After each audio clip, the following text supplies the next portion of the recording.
The meeting of the Portsmouth Police Commission. I believe Chair Stephanie Shaheen she's joining us virtually, and I will pass it over to her.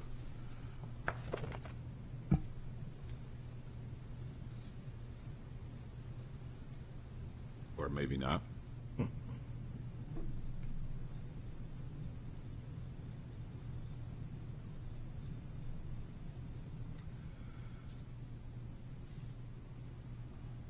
Can you see the guy in the back room? He said things were all set. He said things were. Did he give you, did you exchange thumbs up? No. Oh, there he is. There he is. Good warm up.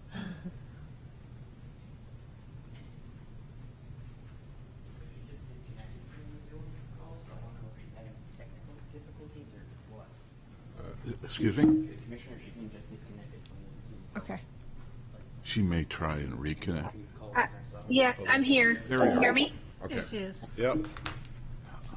Sorry, All I yours. could hear you. You all could not hear me, but I think this worked. So are we ready to call the meeting to order? It has been called to order. Fantastic. And have we done the Pledge of Allegiance already, or should we move on to acceptance of minutes? We have not done the Pledge of Allegiance yet, so Okay, I'd be happy to lead that. thank you. I pledge allegiance to the flag To the United States of America, to the republic for which it stands, one nation, under God, indivisible, liberty, and justice for all.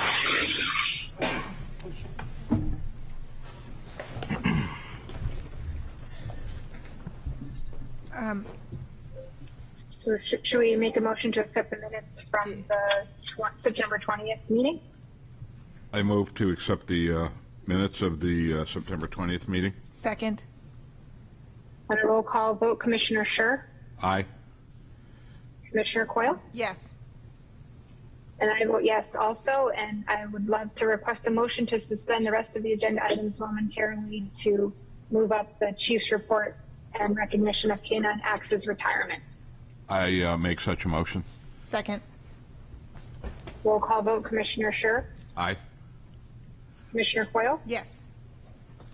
and I vote yes also, so Chief, take it away.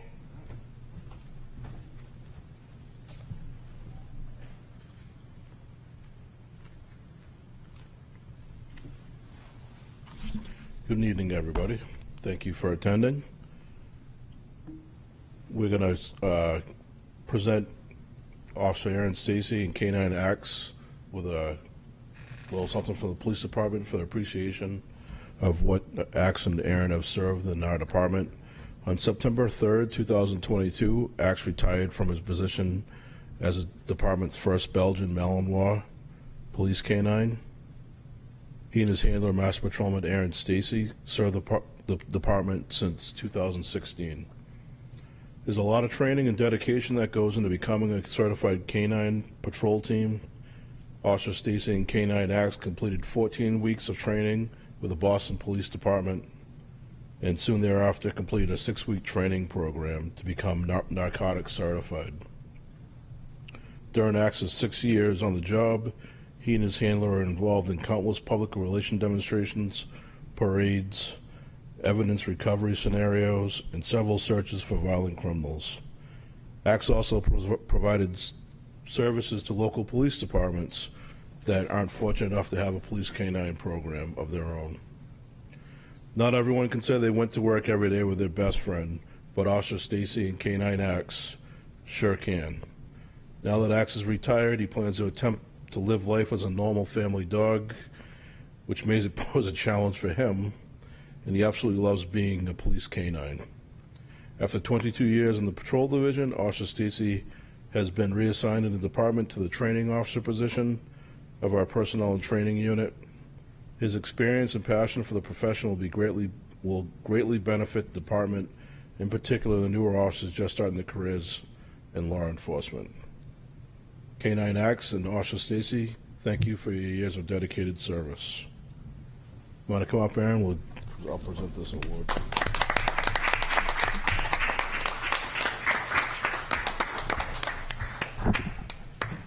dedication from the department to Axe and you. We have got a portrait of Axe.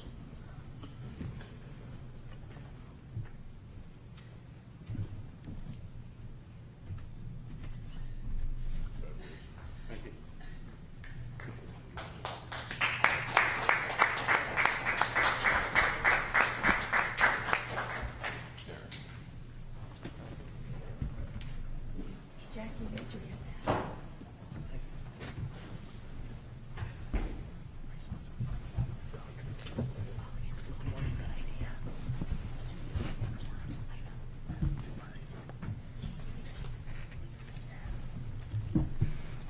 Congratulations and thank you for your service.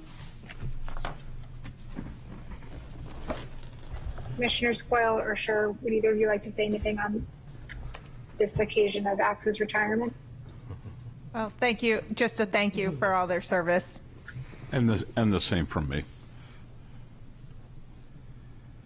All right. So we'll move forward and open it up to public comment.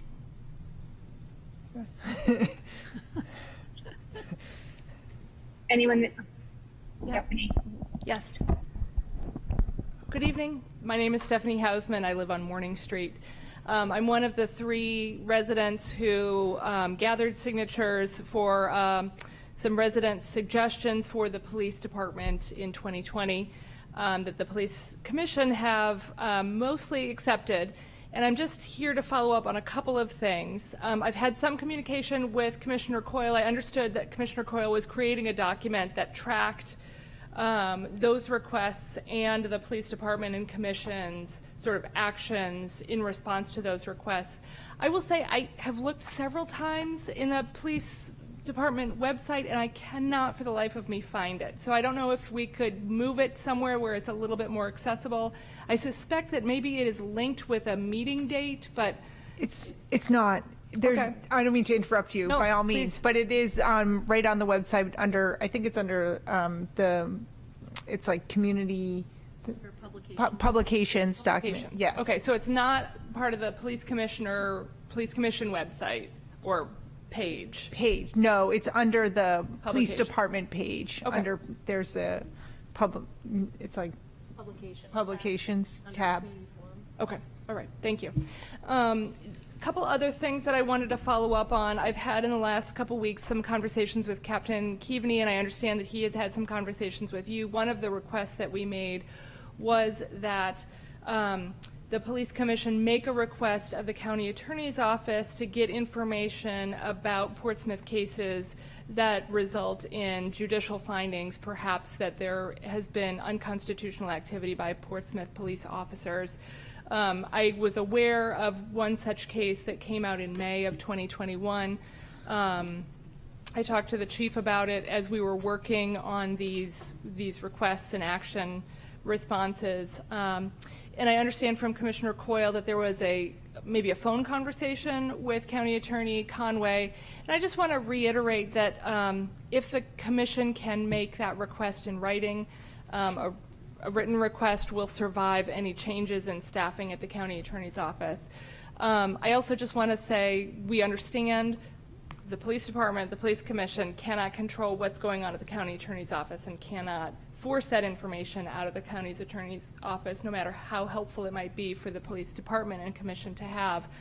But one idea that came out of talking to Captain Keaveney was to create a policy in the police department that I know you get eventually the records from the County Attorney's Office about case resolutions, but if there is a case resolution that results in the state null-prossing the charge or dropping the charge or a court dismissing the charge, that then there be a policy at the police department that then trigger the police department to contact the County Attorney's Office to say what happened with that, just as one fail-safe measure to try to get that information if it's not coming from the County Attorney's Office.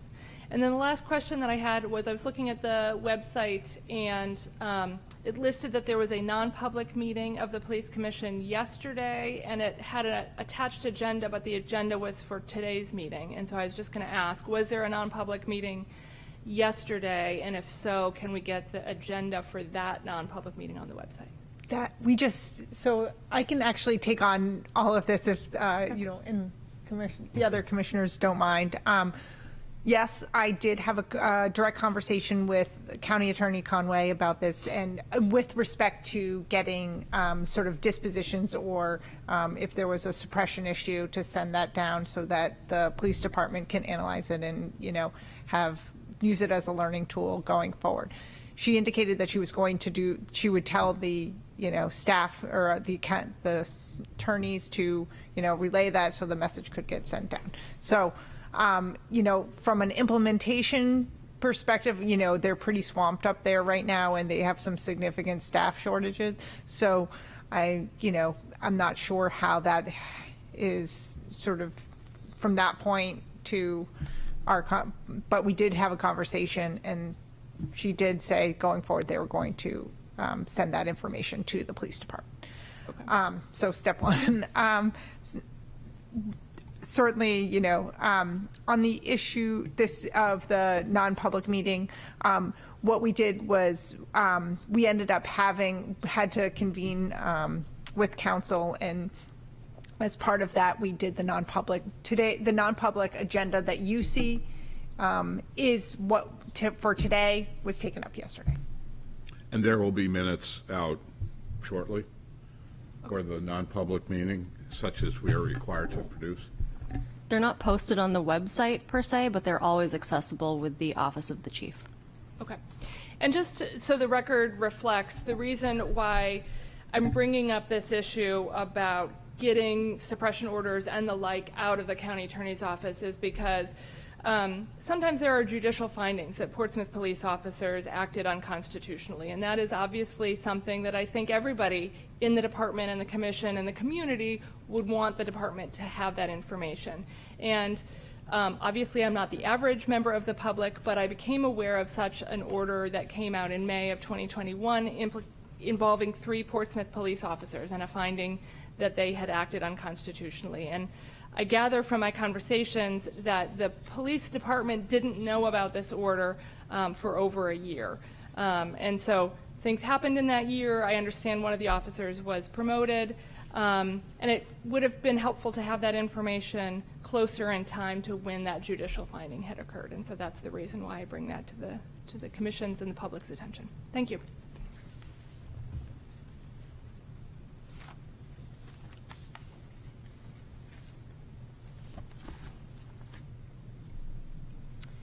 Is there anyone else there for public comment?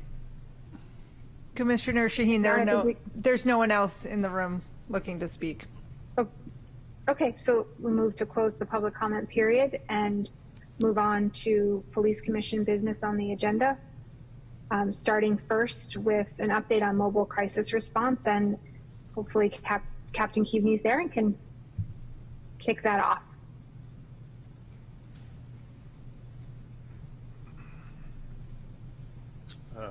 Thank you, Commissioner Shaheen. So I was asked to come last month. I apologize. I did review Dennis Walker's kind of statement about how it's working from the Seacoast mental health side. Been working with Dennis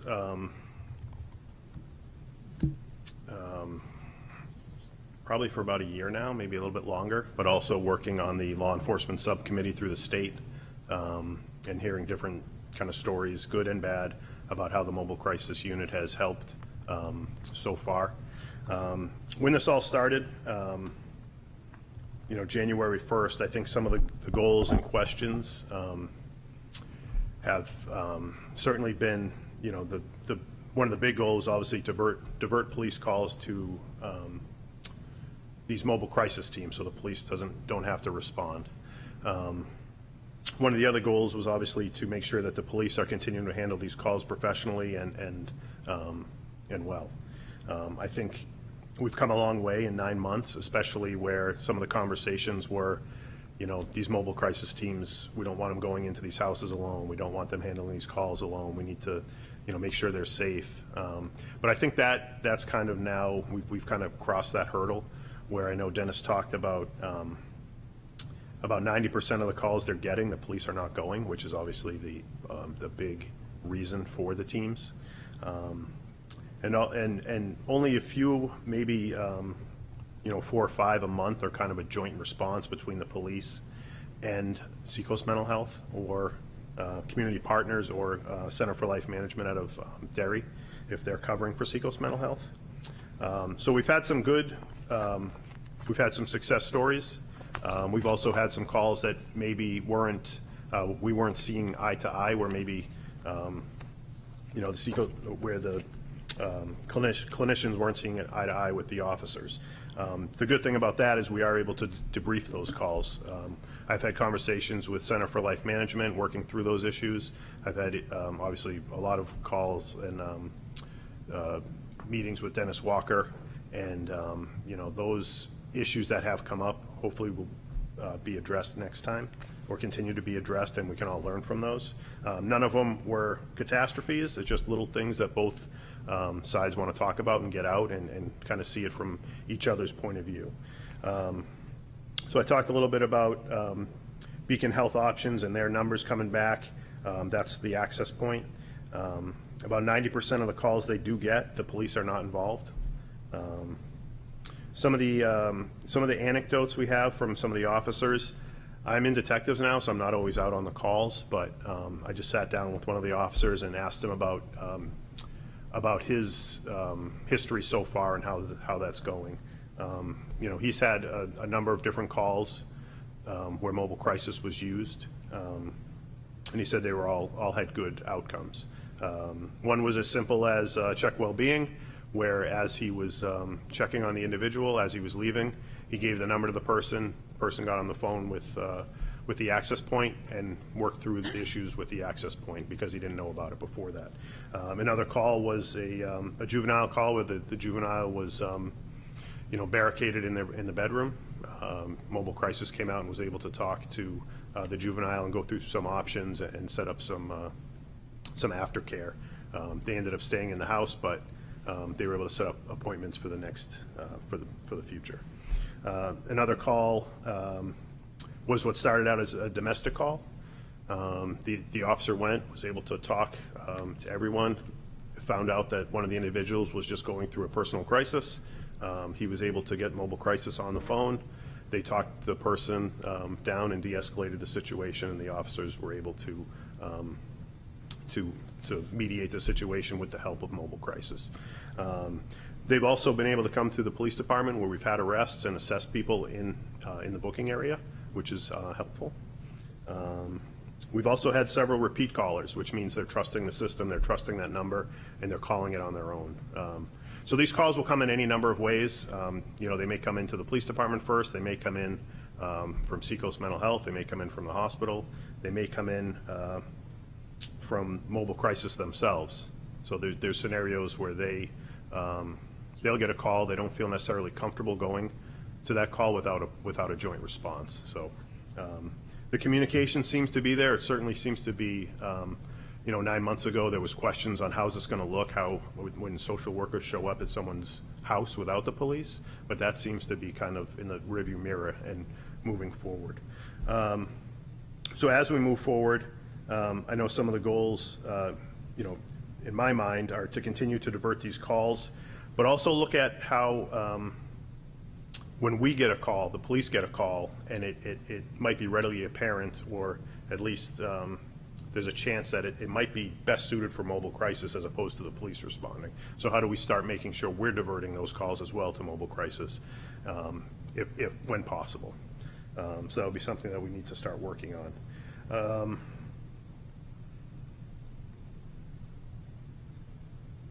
Yeah, and I talked briefly about some of the little missed opportunities we had and some of the confusion sometimes. Sometimes we'll get a call directly from Seacoast Mental Health, and this is nobody's fault. It's where they get a call from a client or an email from a client. Seacoast Mental Health picks up the phone and calls us. We go out, we assess the situation. And I think one time we didn't call mobile crisis, and the confusion was because Seacoast Mental Health started it, but they're not always connected. That person might be working from home, they might be off that day, and they're calling the police department to do the assessment, and then we still have to work through all our resources to make sure that we're calling mobile crisis if that's an option. So I don't know if there was any other questions or if there was anything I could answer. Sadly, I have a bunch of questions. Sure. You said, if I heard you right, the department is getting 4 to 5 calls a month where they're going out as opposed to mobile crisis? No, so that kind of that joint response, if we're responding with mobile crisis. What number of calls are there that just mobile crisis goes out? Can you put a number on that? So I've been asking during the law enforcement subcommittee. That's my repeated question of just for, I like stats, but I also, is this working? And I know Dennis Walker talked about statewide, and he talked about kind of per month, but not necessarily specific to Portsmouth. Because he talked a little bit about that, where you're calling from. If you're calling from a cell phone, you have a 978 number, you have a 603 number. Right. They're not always able to pinpoint that to Portsmouth. And again, I'm asking these questions not because we want to know people's names or addresses, just kind of the buy-in. People are buying into it with just the pure numbers. But so I took it a step further and I talked with Dennis, and Dennis kind of said, well, here are our numbers. Here's the amount of times that Seacoast Mental Health is coming out. So it wasn't a perfect system for me to... Without the police coming out? No, just that. Seacoast Mental Health. Yeah, so they're getting a call, and the access point is calling Seacoast Mental Health and saying you need to respond out here. So and that's about, I think he said about 26, 27 a month, and that's what my stats show. And then we're probably once a week we're using mobile crisis in kind of a joint response. Are you seeing a reduction? I know you may not be able to answer this yet, it may be too early, but are you seeing a reduction in the number of calls the department gets about that are people in crisis yet? I wouldn't say yet. I would certainly say that we are seeing calls where we show up and maybe mobile crisis is already somehow involved. Where we're on the way there, or they get there and someone's kind of already introducing mobile crisis to the person, and they're getting involved. Yeah, so you're seeing situations already where when the officer shows up, either before they show up or after they show up, there's more resources available than there used to be, say, a year ago. Yeah, absolutely. When the department calls the mobile crisis unit, I know there's been some issues. Dennis talked a little bit about response time issues. Mm-hmm. How's that working out? I guess it depends on the time and the day, and who we're getting to come out. If it's someone from Derry, automatically we're kind of behind the 8 ball because they have a further travel time. So it's situational. If it's mobile crisis, if it's Seacoast Mental Health responding, and it's kind of, hey, we need you, and it's Dennis, and he's saying, okay, you kind of, we got the couple points to check off, we'll just head out and figure it out from there, because that's been the biggest gripe on the, constructive criticism from the law enforcement subcommittee is, we get the goal is to keep folks out of the ER, and we get that in the long run, that'll be better if they're seen in their home, they're not, dragged into the ER by the police department, but that, it's certainly putting a little bit of more time on us to wait for mobile crisis, and I think hopefully that will improve with some time, and I think it has improved a little bit. It's, we haven't had any of those stories that I can think of where it's been like we're on the line, we're just on the phone with someone for mobile crisis for a long time, but I have heard some of those where they're just on the phone trying to get an answer for an hour. Right. We usually typically, it sounds like can get an answer pretty quickly, but then it all depends They on might be how hour far away.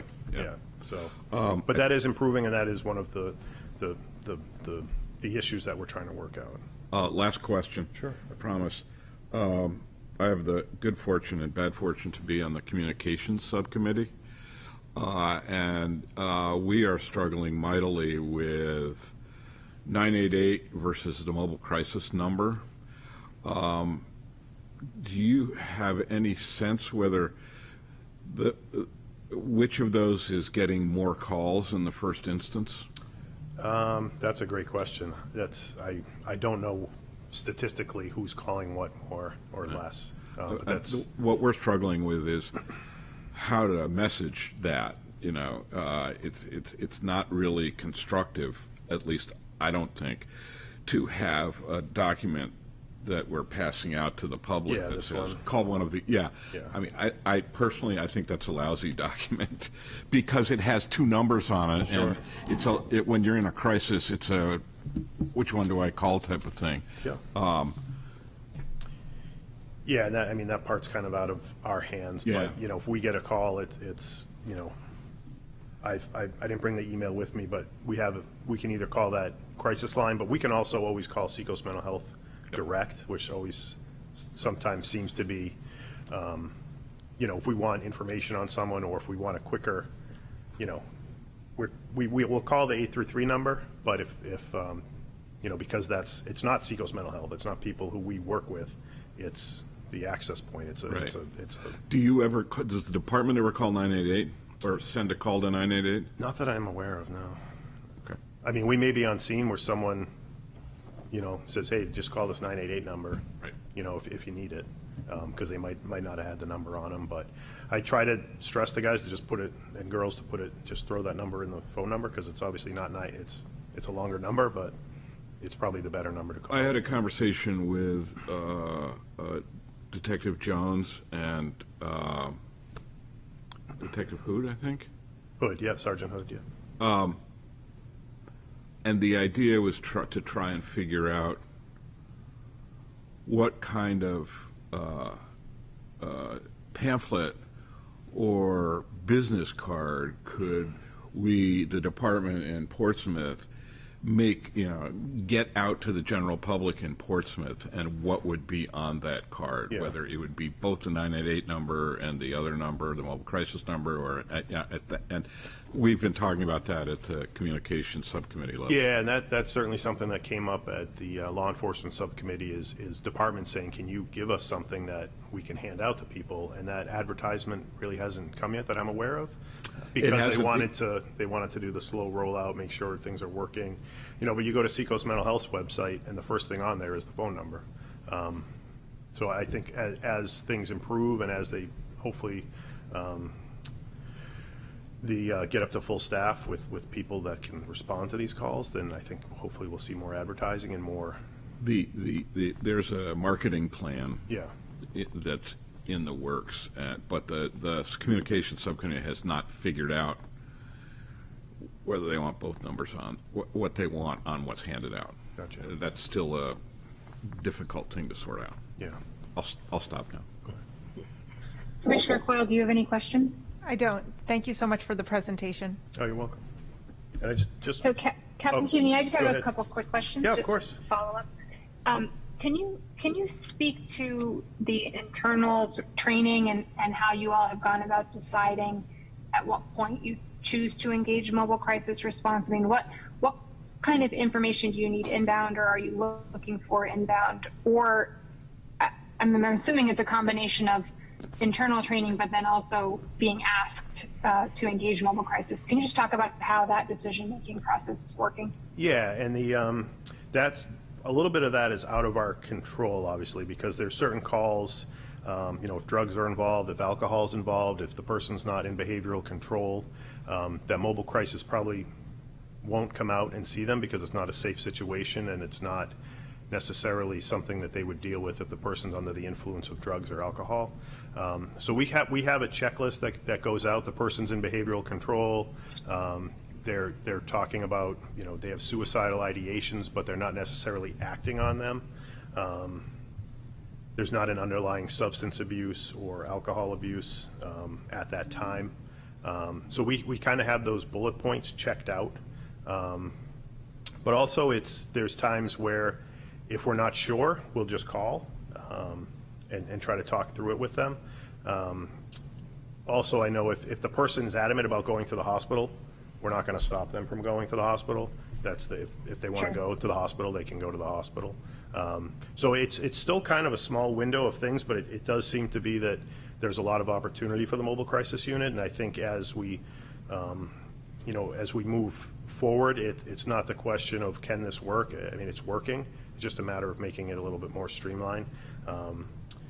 But Yeah, I mean, there's so many different scenarios, and but we try to keep to those things. A person's in behavioral control, they're talking possibly about suicide but not acting out on it. There's not a substance abuse issue there, and they want to talk to someone from mobile crisis. So those are kind of the bread and butter calls that we'll have mobile crisis respond to.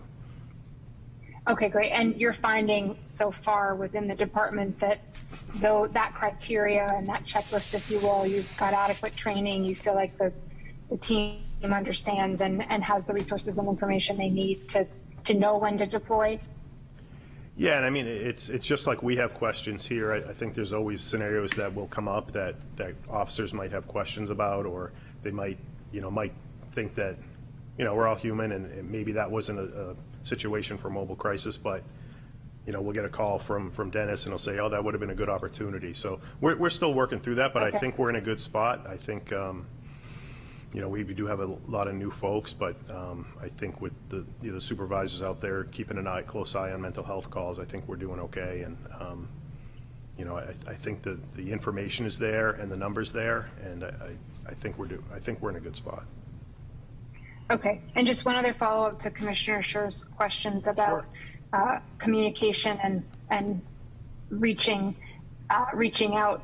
How are things working with dispatch? Do they, is that connection as seamless as it can be? Do we need to do some more training there, or do you find that the interactions between Seacoast Mental Health and Mobile Crisis Response and dispatch is working as seamlessly as it needs to?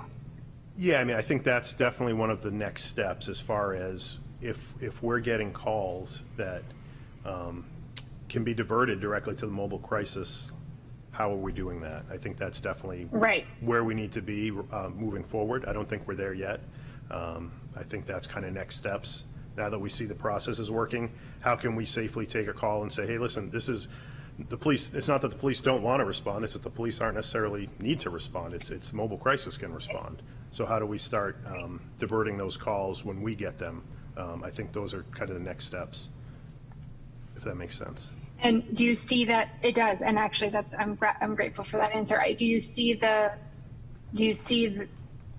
in terms of making that next step, you have a clear line of sight in terms of what has to happen in order for it to transition? So, I know we've gotten this far working together with Seacoast Mental Health and others, but in terms of getting there where we're training our dispatch to report out or refer out, do you think you have the plan? Yeah, I mean, I think it'll obviously be it'll be the dispatcher recognizing that there's an opportunity for mobile crisis and working with the on-duty shift commander to say, hey, is this okay if I divert this call? But yeah, I mean, there needs to be some work in that area. But I can certainly see that moving forward, that's something that we should be able to accomplish. Okay, that's great. I really appreciate it. Any other final questions for Captain Keaveney? Just one quick question. Is there anything we as a police commission can do to help in this process moving forward? No, I mean, I think the fact that you're on the communications subcommittee, and if there's information that comes down, I mean, the questions come up as far as, continuing to improve response time and advertising. And what is that big difference between those phone numbers, which, hopefully if you get one of them, at least it's a win. But I think those are kind of some of the big questions that I keep hearing in the law enforcement subcommittee from other departments. But I also, and I don't want to speak out of turn, but I know there's the idea of bringing in a social worker to help kind of manage some of these calls internally, which I think would be, helpful. Thank you. Thank you. Okay, thank you so much. Thanks, Dave. So the next agenda item relates to the guidelines for community action. I know we adopted the policy change on the NDA last month, and Commissioner Coyle was able to give an update during public comment on one other outstanding item. Is there anything else, Commissioner Scher or Coyle, you'd like to address on this topic? My understanding is since I received something in the mail from the Portsmouth Police Department, the survey is happening. I think it's an every 5-year survey. That's happening, best I can tell, unless I was singled out. No, it was, I think, anticipated to begin in this fall, in September, and it seems to be on schedule. It's being done by UNH, and I think we are able to get a little more data than previously to get to target some of the, sort of satisfaction of marginalized communities. So I guess it's just sort of, at least we know that it's begun, and hopefully we'll be able to gather the data soon. That's it. Yes. The survey is being run by the UNH Great. Survey Center. And once they compile all the data, we will get the results. Chief, can you share the timeline for when you expect to have results? I don't have it off the top of my head, but I believe it's approximately a month that the survey will be out, and then it'll be some time, maybe a couple weeks, for them to compile all the data and get the results back to us. Okay, great. So we can report out on the results as soon as we get them. We may have it by the next meeting in November, possibly. Okay, great. All right, with no other topics related to the community priorities at this point, let's move on to the facilities update. We're still plugging along with remediation. As we had mentioned previously, we had a problem with the last company that was finishing up the remediation, so we have another company in the process of ramping up and getting started that should hopefully start in the next 2 to 3 weeks. Once they do get started, we probably have about another month's worth of work and finishing out in the basement, and then moving to our dispatch center and court office, and the remediation should be completed. That's fantastic news. Any other questions on the remediation efforts? None. No. Okay. Next steps on the public facility planning work. Have we heard back at all from the city manager's office or the city council on selection of a Yes. potential engineering or project management partner? Yeah, so we had met, and there was 4 companies that submitted proposals. I believe we have 2 companies that... Three out of the 4 that we going to bring in for an interview, and that's scheduled in November for us to conduct those interviews and select a design team. Is the Fantastic. department... doing Commissioner this Coyle, interview? you were our designee at that meeting. Is there anything you want to report out? I think, mostly that all the proposals were pretty strong, and that came back from the RFQ, and I think we have, I'm looking forward to, I think we're all looking forward to interviews, because you can only get so much on paper, and that when we interview them, I think November 10th or so, I think it's the 10th. We're going to get a lot more information, and there's a lot of strong people from the city on the team conducting the interviews, so it should be good. Great. Commissioner Scher, did you have a question? No, I'm all set, thank you. That is Okay. the 10th. So it's November 10th, you said? November 10th, yes. Great. Okay, so let's move on, Chief, to your other agenda items following the recognition of K9X. All right, we are in the process of changing our email domain from a .com to a .gov. We've recently started adding members onto it. We'll be working both email systems probably for the significant future, probably for up to a year, until we finally break off of our .com and stay with our .com. But we did this in an effort to increase our online security and safety.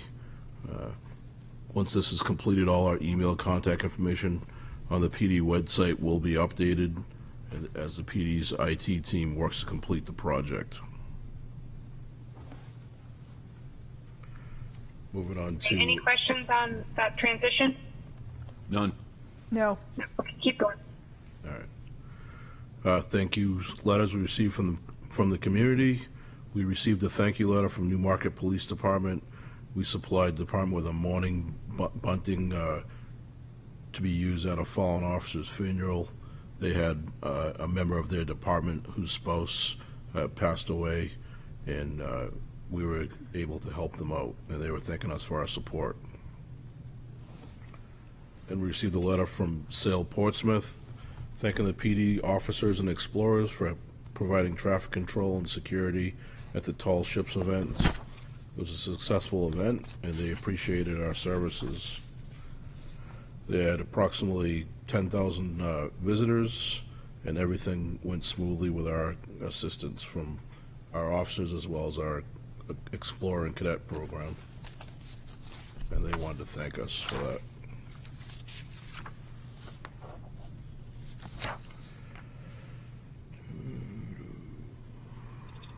The traffic report, I'll leave that to Deputy Maloney. Sure, reporting out for the month of September, we had a total of 682 motor vehicle stops. As a result of those, 7 individuals were arrested. We issued 26 summonses for moving violations, 145 written warnings, 483 verbal warnings. Total reportable crashes for the month was 44. One quick question. Out of that 682, roughly what percentage were resulted in DWI charges, and what percentage were speeding violations? I wouldn't be able to provide even rough percentages. Particularly what I can tell you on the DWIs, just anecdotally in the last month, we've had a significant increase in DWI arrests. Specific percentages, I'm not able to provide. I could provide, but our DWIs are certainly up in the last month and a half. And speed is, out of those 682, I would say that there is a significant percentage of 682 is for speed, because that is the primary complaint that we receive. And just in this report, we don't break it down that way, but we could come up with those numbers if that's what you would like to see. At some point. It's not a huge rush, but it'd be good to see, just for 1 month, an example for 1 month. Well, as we get through the holiday season, those numbers will probably continue to climb. I bet they will. Financial report, Karen? Hey, Oh, go ahead. no, go ahead. I was just going to turn it to you, Karen. Okay. The FY22 fiscal year that we just closed, we're in the process of prepping all the information that the auditors get annually. For FY23, we're in good financial shape for Q1. We're tracking about 4% underneath the cap for this period. However, we have done several new officer hires and dispatch hires, so that gap will close as we proceed through the fiscal year. At the last meeting, in terms of grants, you approved a New Hampshire Highway Safety Grant that had our regular speed and pedestrian and DUI grants, but we wanted to elaborate a little bit more on a separate part of that grant called the COB program, and it was something that the chief initiated. So I let him talk about that. So this grant is called the COB grant. It's a $20,000 grant we received from the New Hampshire Highway Fund. It's for a community outreach and betterment grant. We were selected out of several different departments across the state as a pilot program, 12 city departments, 5 rural PDs, and 2 nonprofits to participate, to look at educating the public relative to traffic issues that are common to specific types of people. It focuses presentations related to dealing with the RSAs and with our roadways, such as Jessica's Law, hands-free law, impaired operations, child seat safety, and we'll be able to provide a presentation on what to expect when your vehicle is stopped by an officer. The outreach for this program is to reach marginalized people in the community and drivers, such as refugee drivers, older drivers, youth drivers, limited English speaking proficiency drivers, high school students and driver education students. So this grant has been put out as a pilot program, different areas in the state, as I presented before, for us to get some outreach in the community to deal with some of the common issues that maybe marginalized people in our respective communities are not aware of, and how to deal with when you're stopped by a police officer, or the proper process in getting a license, dealing with seniors or elderly when they get into that age limit where maybe it's not safe for them to be operating on the highway or road any longer, and provide ideas on how you can best handle that situation and get families help and guidance on how to help their elders when it's time to come off of the road.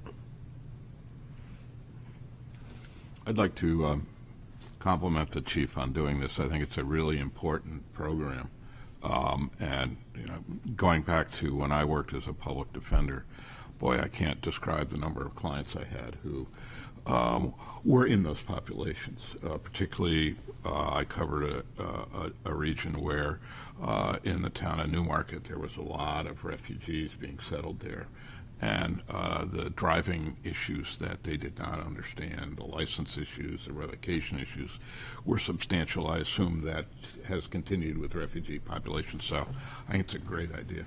Thank you.